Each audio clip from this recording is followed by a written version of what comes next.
He is a man that I've had great communication with over the past several weeks. We have just met formally for the first time. His name is Ben Cunningham. He is a local taxpayer advocate for those longtime listeners of Super Talk 99.7 WTN. I think you remember the name Ben Cunningham. I know he has been active in many of the tax issues that have come up from time to time across the state of Tennessee, long predating me being in the state in 2021. He is a part of the organization called NoTransitTax.com, and he is going to talk to us about what we can expect on the ballot this November with regard to Davidson County and a vote on increased taxation for the purpose of transportation. And he joins us in studio this afternoon. Mr. Ben, how are you, sir? Matt, I'm great. Thanks so much for having me. I really do appreciate it. We're having a difficult time getting the word out through the local media, which is not a big surprise. But thanks so much. This really is a treat to be on and talk about it. Thanks. Well, I know that you've made your way in this studio from time to time over the years, talking to a variety of different hosts about issues involving taxation. You mentioned right before we came on air that you were a part of the pushback on the possibility of an income tax several years ago. Yeah, that was kind of my start, and just a transformational experience for everybody that was involved. I mean, thousands of people would show up at the Capitol, honking their horns. Just Phil Valentine would get on the radio, say, guys, it's time to come. And it was just like a flood of people coming down there. And people would compete about who had the loudest horn. And the guy that finally won the contest had a pickup truck, and he put a train horn on the back of it. He had an air compressor, and he hooked up the air compressor. And buddy, when he pulled down on that thing, the windows at the Capitol literally shook back and forth. That's awesome. I thought they were going to break. But it was just a wonderful time. It lasted about over a 2-year period, and we came within a single vote of having an income tax in Tennessee. I remember Ben West walking up Legislative Plaza. He was one of the Democrats that was a good, solid conservative. There weren't many of those, but he was a good Back one. in the day when those types of people existed. Yeah, I think. there were a few of those there. And he walked up Legislative Plaza, and he says, Nafe's got the votes. Jimmy Nafe was a Speaker of the House. And it was a critical vote. And what happened was one guy held out, and Nafe took him into his office and basically browbeat him for about 3 hours. And the guy stood up. He would not relent. And he really is the reason. I forget his name. I need to go back and research it. Oh, we need to find that. Yeah, absolutely. But anyway, Nafe was one of these old kind of boss hog, Democratic power player kind of guys, and he tried every trick in the book. But anyway, I mean, the state would have been. Do you remember the year? Or 2002 is when it was finally resolved. Mm-hmm. But Sundquist was reelected in 2001. He had campaigned the whole time he campaigned on being against an income tax. I mean, his whole campaign was based on that. He got reelected, and 6 weeks later he came out and said Medicaid, or TennCare, which is our version of Medicaid, is putting too much pressure on the budget. We simply cannot withstand the financial pressures. We've got to have an income tax.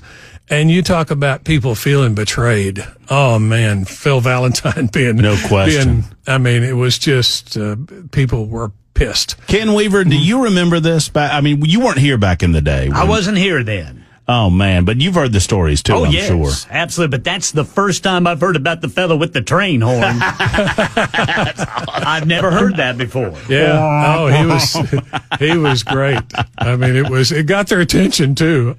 I bet. I mean, and so properly argued, and I obviously don't presume to know all the ins and outs like you do, Ben, but I mean, the argument is always, and it's something that we are going to talk about today, when these types of things happen, when the government gets their meat hooks in our wallets in any form or fashion, it is a rarity that they ever let go. No. I mean, once taxes are initiated, they become, regardless of how they're advertised and regardless of how they're sold to the general public, they are permanent taxes. And that's especially true of this transit tax that's coming up in November.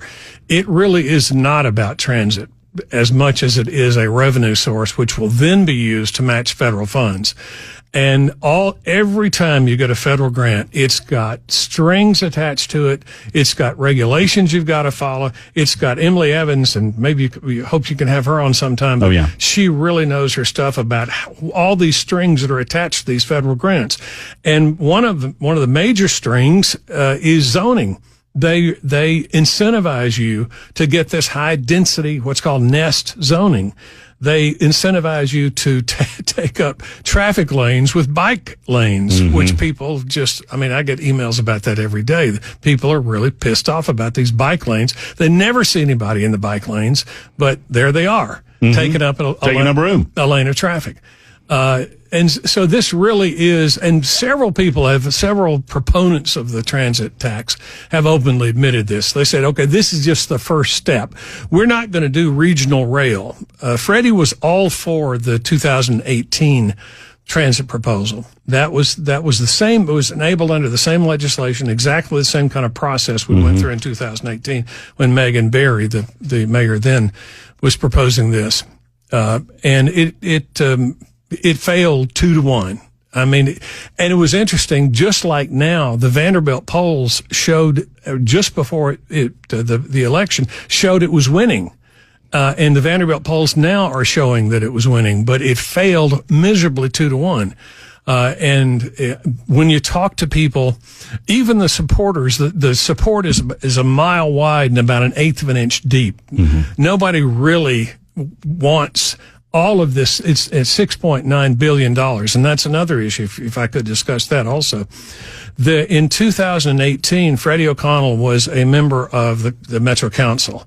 And before they approved the 2018 transit proposal, they passed an amendment forcing Megan Barry to put the total cost on the ballot language. It was $8.9 billion. Bob Mendez, who's now Freddie's right-hand man, passed an amendment at the final hour, saying you've got to put the total cost of $8.9 billion on the ballot language. And it was in there. Right. This time around, Freddie has left out the total cost. The total cost is $6.9 billion. What will appear on the ballot is $3.1 billion, less than half of the total cost. Why?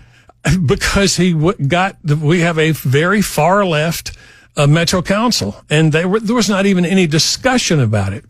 I've talked with local news media time and time again, trying to get them to raise this point. So the total cost is being misrepresented on the language of the ballot. Absolutely, yes. Explain and explain for those. I want to back up for a minute, Ben, okay, and help people understand how we got to where we are with this transit proposal. The idea, we are told, and by the way, we are going to invite Freddie on. We'll have anyone that wants to talk between now and Election Day about this issue. We're going to have them on, proponents and opponents alike.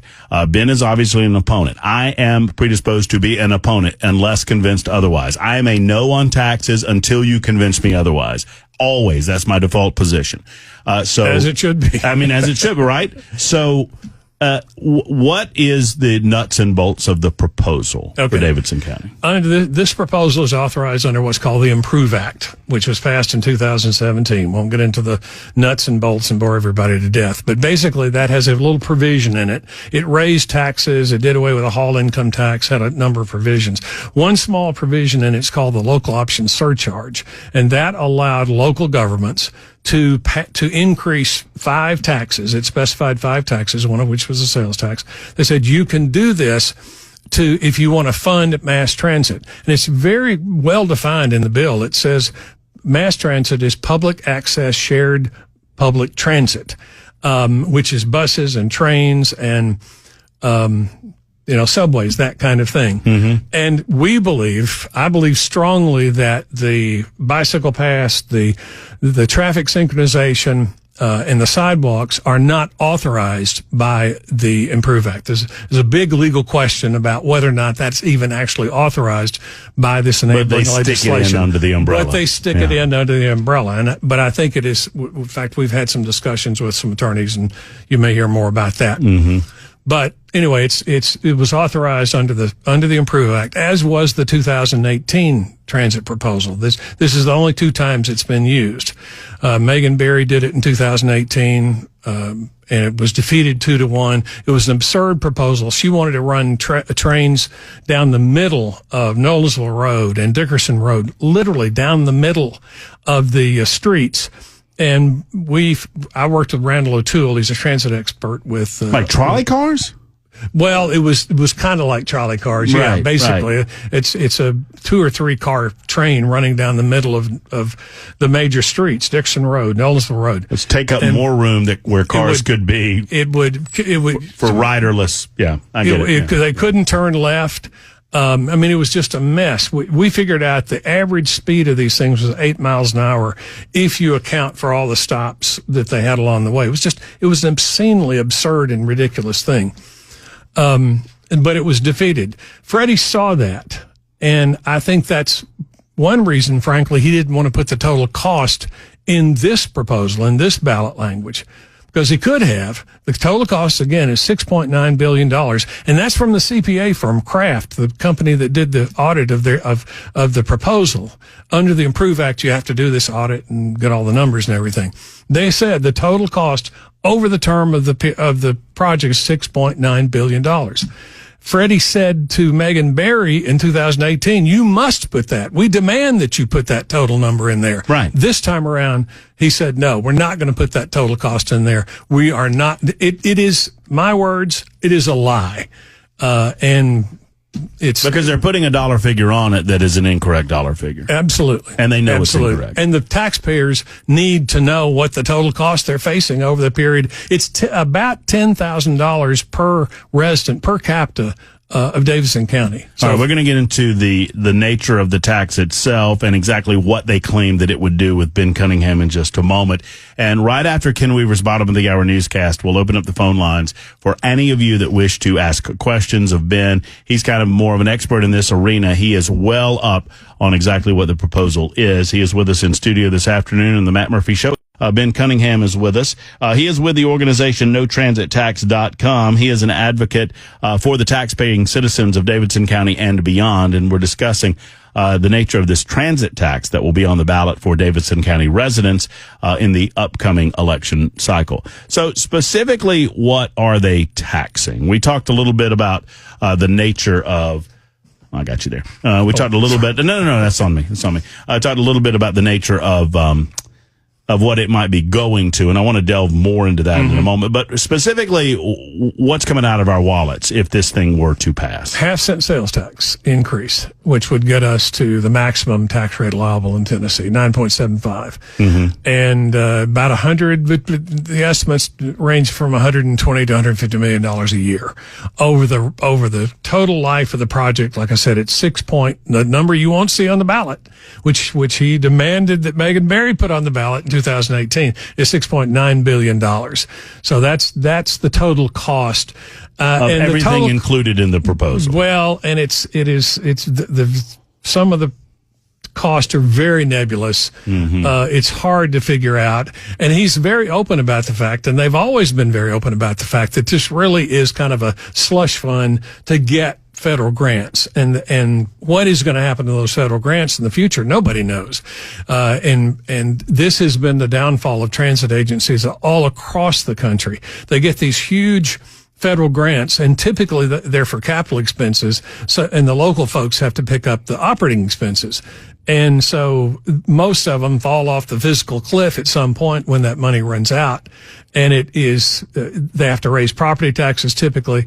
And by the way, one real critical part of this is Freddie has already said he didn't raise property taxes this year in 2024, but he has said we are, quote, going to get back on track with a property tax increase next year. And most everybody that you talk to who has any knowledge of metro finances knows that they're going to have to raise property taxes next year, probably around 20%.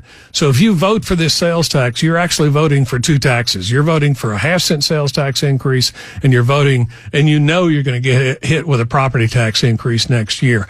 The reality is that this Metro Council is one of the most far left Metro councils we've ever had, we know the expectation, I think, for everybody is they're going to rubber stamp anything that Freddie proposes as far as tax increases. So you're going to get at least a 20% tax increase next year. So if I, for whatever reason, am considering to vote yes, the idea is, our roads are overburdened. We have somewhere between 85 and 90 people a day moving into the city.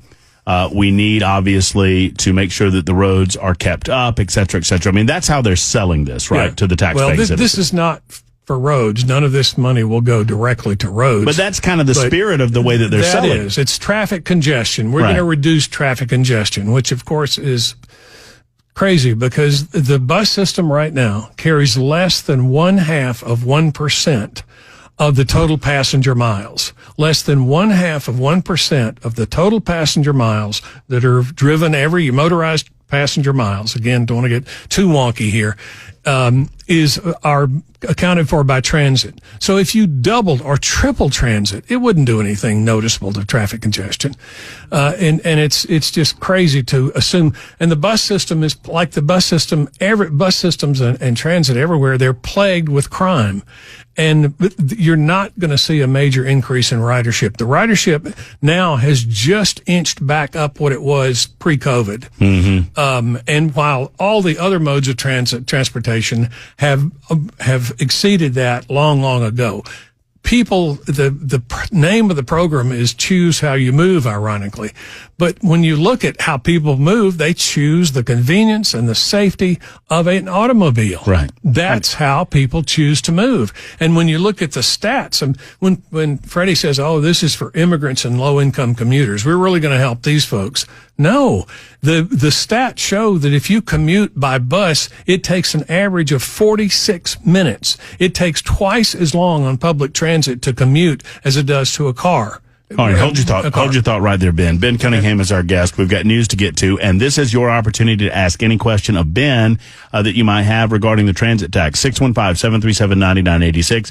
Opening up the phone lines right after the newscast. 615-737-9986. It's the Matt Murphy Show on Super Talk. All right, don't say I never did anything for you, Davidson County. This is for you, right? So if you're in and around Davidson County, or if you do business in Davidson County, or if you shop in Davidson County, you need to listen up because there is a sales tax proposal on the ballot in November. You need to tell all your friends and neighbors that live in Davidson that they need to be aware of what they're voting on. To make you aware of it, Ben Cunningham is in our studios. He's with transittax.com to find out more. He's a taxpayer advocate, and he's just a fountain of information with regard to this tax proposal, what it will and will not do. And by the way, your questions, and I see you out there, John, we'll get to your questions, 615-737-9986. Just call them in or write them in on the Super Text line, and we'll get to each of them. And I see a lot of you on the Super Text line. You're doing that too. So you mentioned that the total cost, is this for the specific proposals that they have brought up that this tax is for, like the bike lanes and these types of things? Right. The bus. Yeah. Sorry about that. No, you're good. I'm rusty. No, you're good. You're good. But the bus, yes, this is for the total cost. But again, there's a lot. So how are they playing with the numbers where they've got $3.1 billion on?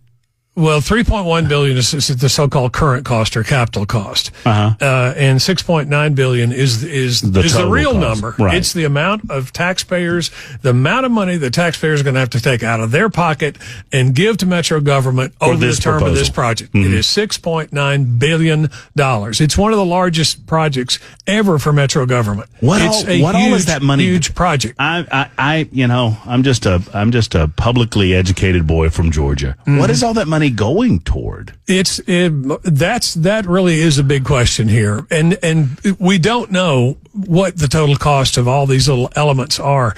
And to kind of pull back a little bit, the traffic synchronization, for example, Freddie's selling that as hard as he can. They've been talking about traffic light synchronization for 20 years.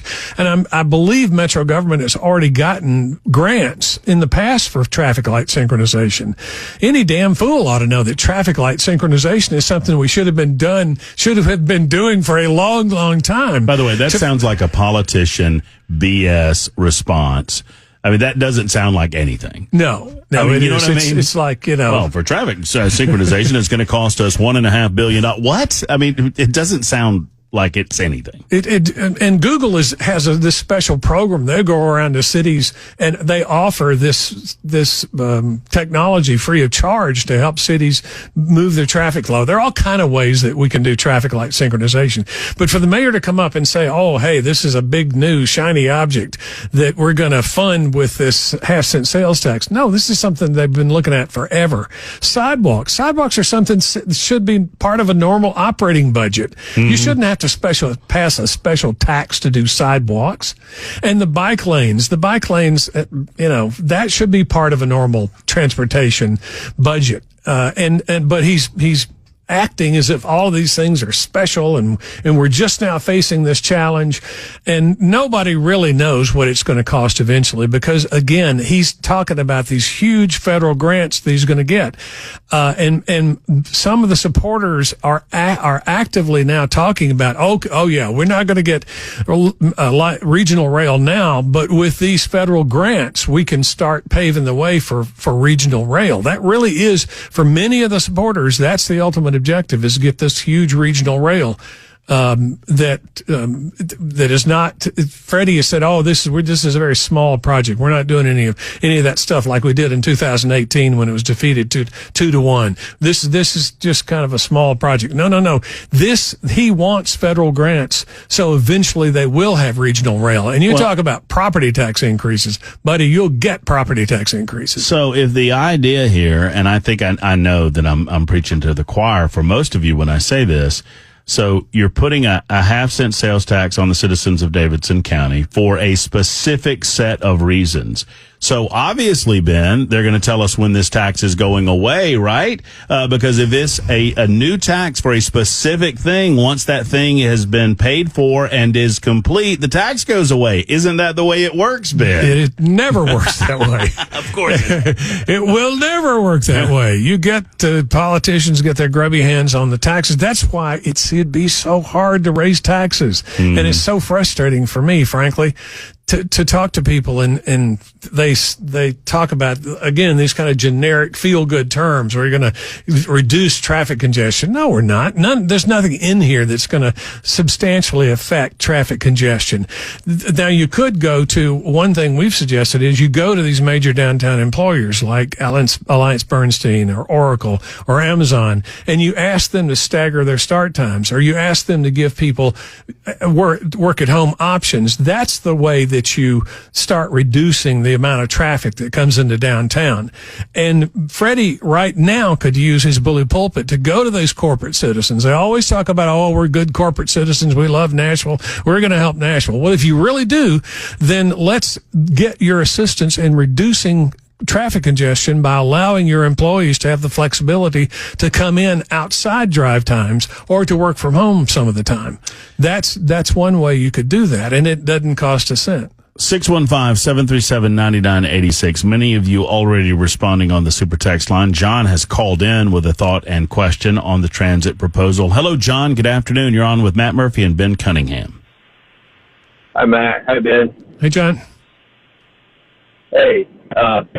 So I've been doing this 21 years. I run a small transportation company, a couple trucks in town. I'm going to go into detail what it is, because obviously I don't want to get politically connected. I'm nobody, basically. So every day I see this stuff, and I can tell you what they're doing is they're actually slowing traffic down, and it's been proven before that they're slowing the speed limits down in efforts for pedestrians to not get hit. It's actually making it worse. And also, if you look on 12 South, they deliberately took 2 lanes, one on each side, and made bicycle lanes and put concrete medians in the middle of that. Who pays for the bicycle lanes, right? Well, the federal government, anytime you get a grant from the federal government, there's always this lefty agenda behind and is attached to any of this federal money that comes along. And they require you to put some bike lanes in there. They require, the lefty environmentalists want a 15-minute city. They want you to get out of your car, which is pretty ridiculous in Nashville since 99% of people choose to drive, to commute by car. But that's the reason you see so many bike lanes is because the federal grants that they get have all these strings attached and all these incentives attached to they'll say, okay, we'll give you this federal grant of $10 million, but if you want $15 million, you can do this, this, and this. You can have the high density zoning. You can have the bike lanes. You can have all this other stuff. And it ends up that the city government becomes a ward of the federal government, and the taxpayers are out of the loop, basically. You've got this bureaucrat to bureaucrat communication, and the local taxpayers really are out of the loop completely. To give you an example, and I think the listening audience will pick up on this, and I'm not comparing the two situations, but I would say this. A lot of our audience, they're concerned that the state of Tennessee is not doing more about illegal immigration into this state. One of the reasons that the state is bound not to do more is because of some of the incestuous monetary relationship they have with the federal government, and with that monetary relationship comes those strings that you're talking about. Yeah. Well, it applies to things like transit just as it applies to other matters, where the federal government doesn't hand out those grants with no strings attached. No. There's always that money comes with expectations, and those expectations invariably lean left in terms of execution in cities like Nashville. Yeah, and that's why the legislation is hundreds and hundreds of pages long, because all these conditions are put in there that you have to meet to get all this federal money. And this is not a hidden agenda. Freddie's very open. This $150 million a year for the next 15 years at least, probably be 20 or 30 years, is going to be used to bring in federal money. And the federal money is going to have all these strings attached, one of which is high density zoning. That's one reason they're pushing Nest, which is the kind of the local version of the high density zoning, and the thing that people have gotten so mad about in Davidson County. But you'll see Nest on steroids. You'll see, instead of 3 houses built on one lot, you'll have 6 or 8 houses built on one lot. This will transform Nashville forever. There's no question about it in my mind. This really is kind of the first step. A lot of people are asking, Ben, how this language will look on. Is there an identifier on the ballot? Oftentimes you see it's Amendment 1 or Amendment 4, whatever. I mean, how can people look for this? It's right at the end of the ballot. You have to go all the way down to the end of the ballot, and you can go to the Davidson County Election Commission to see the sample ballot if you want to, but basically go down very far down to the very end of the ballot, and there it is, referendum question number 1, and you can vote for it and give Freddie all this money, or we hope you'll vote against it. We hope you vote no against it, and you can go to notransitax.com and get a free yard sign. We'll bring a yard sign out for you if you want to support it. All right, we might have a couple of minutes on the other side. We'll keep Ben here for a moment because I know we've got a call or two. A moment or two left with Ben Cunningham, who has just been a wealth of information regarding the transit tax. Diane has been there for a minute, so I want to slip Diane here on the phones with Ben Cunningham and Matt Murphy. Diane, thank you for your call. Oh, you're welcome. Good afternoon. Sure. I just wanted to say that I live near the train station that was formerly called the Music City Star, and This has been going on for 20 years, this whole regional transit thing. And I'm telling you that it's not a successful program, not this one. I don't know about anything else going forward, but this one is not successful. The majority of the people that ride it, which are not that many, because you can see in the cars that now they have the windows darkened where you can't see, but there's not many people in the parking lots, and the majority of the people are Metro employees, and they're subsidized. So let me let Ben answer to this because we're just real desperately short on time. Thank you, Dan, for the call very much. Music City Star has been a disaster. Somebody figured up the other day the cost of a ride is like $400 per person. It's crazy, and the ridership has fallen off